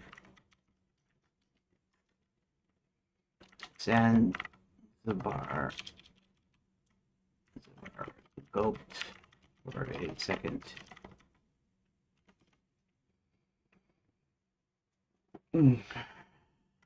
Zanzibar was not a wizard, but Max didn't know that. Suddenly began groveling.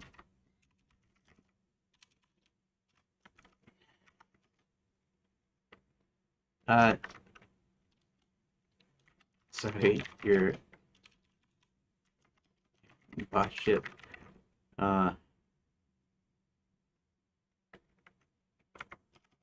Highness? Majesty?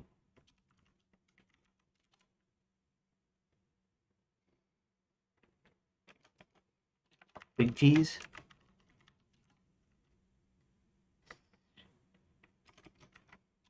I'm from what you guys call Cerulean. I'm not even a real wizard. I'm just an illusionist from my realm.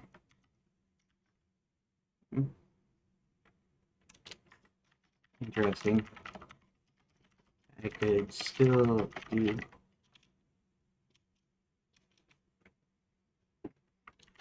can't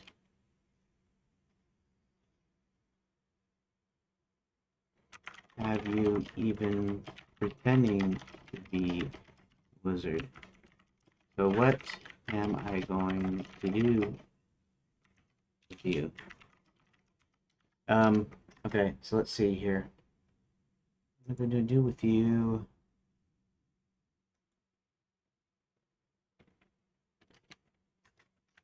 You could just let me go, send me back. Although I sort of was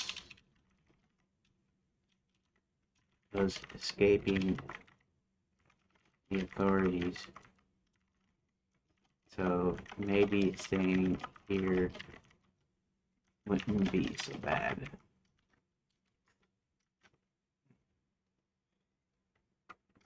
I'll have to decide what to do.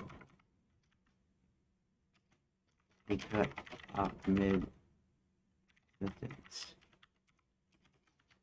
Wait a minute. That princess thing might not work out, and I might and B.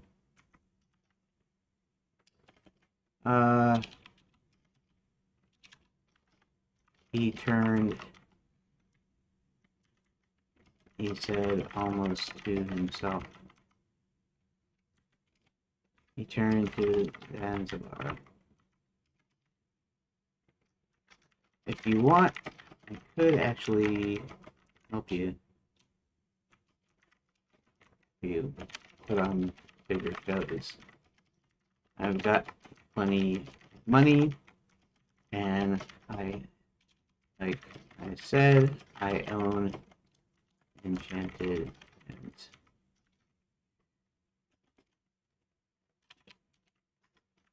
and what did I have to do for this help?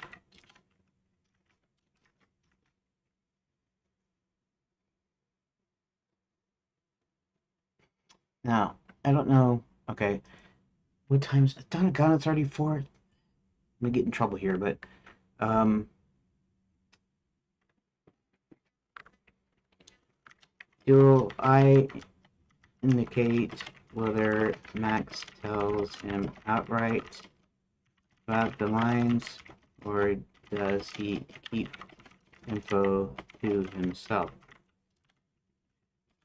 In order to make the deal, he's going to want to tell Zanzibar what he expects in return. So I'm thinking he'll have to tell him.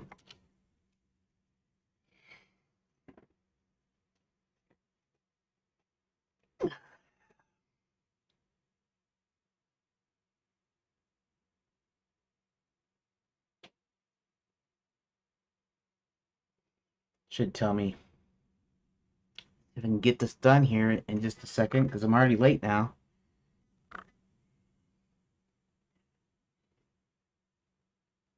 There's both versions drafting your design notes. Your instincts to have Max tell him outright is absolutely stronger narrative choice. Max keeps it a secret. The text you have you wrote when Zant asks for you, but that Zanzibar figures into his plans. In later revisions in the room list, you modify this slightly. So Max simply asks him to do some tax collection, tells him the truth. However, in your broader character plot outline, you wrote exactly the way you're thinking now. You noted that Max makes a deal to supply the shows, but in return, Zanzibar will distract the audience enough to make more people captive for his minds because of this dangerous reveals, and Zanzibar reluctantly agrees. It justifies Zanzibar's paranoia. In his subplot notes, he mentions Zanzibar realizes things go awry and demands to become the tax collector as a backup plan to skim money off the top. If Max keeps the abduction secret, Zanzibar just thinks he scored a great, wealthy business partner. Power removes plot holes. Um, that's probably fine. I think I removed the tax collection subplot. He's going to make money the with the shows. Max just wants the audience for his minds.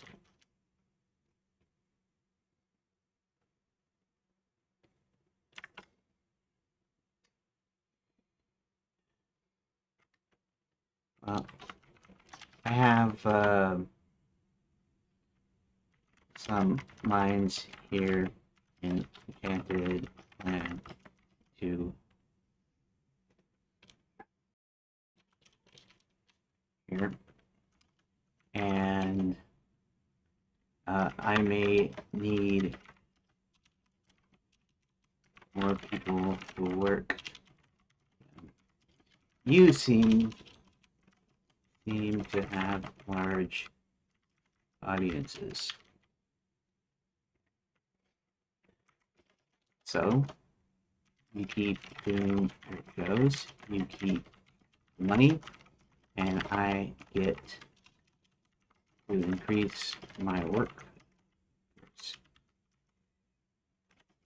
Sounds fair, doesn't it? Zanzibar wasn't so sure, but since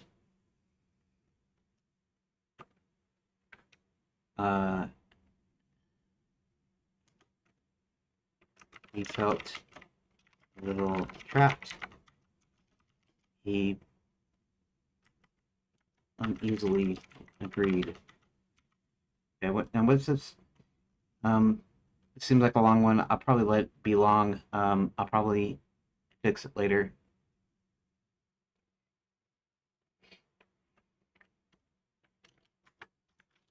Excellent. You go, you keep your current schedule, and in a day or two, I will send out some helpers with some supplies, maybe even a few ready-made venues.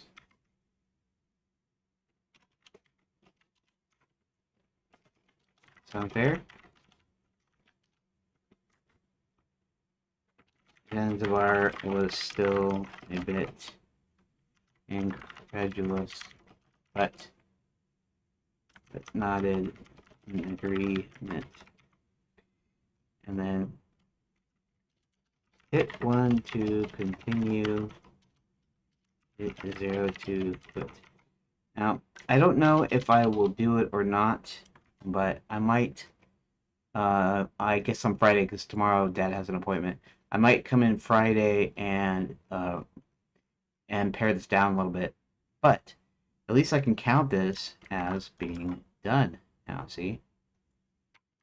And even though I'm late, I have to explain to Dad that I'm late because I was getting some stuff done. Okay. Awesome. So now we got 170 done now, which is great. I would like to have done more and faster, but this works. Okay. So, I think that'll probably do it. So, yeah. I need to do my little recording, so let's do that real quick. Start recording. Today is Wednesday, July 8th, 2026, and today I got like 7 pages done. So I basically finished off chapter 7. So it's all of these from the Shedding Shetland. Well, actually, the Shedding Shetland one's already done, but the Mind Reader, Tiny Distraction, Spilled Coin Purse. It's where Zanzibar gets the initial coins for his first few shows. His first new scam is the coin doubling scam, and yesterday I had changed the Mind Reader from going to this page to actually going to this other page, Mistake or Opportunity, where he actually goes and Max is looking for him, and because he's doing unauthorized magic there, and supposedly doing unauthorized magic. So he does the deal. Max travels the Tri Villages area. I'm gonna have to fix. I'm gonna change this to villages instead of cities because they're called villages. And then yeah, so I got that. So chapter 8 is going to be, of course, the princess's escape. So anyways, that's what I did for today, and I want to thank everybody and for watching, and I will see you in the next session, probably Friday. Never know, could be tonight, could be tomorrow night, might just be Friday, like I said here.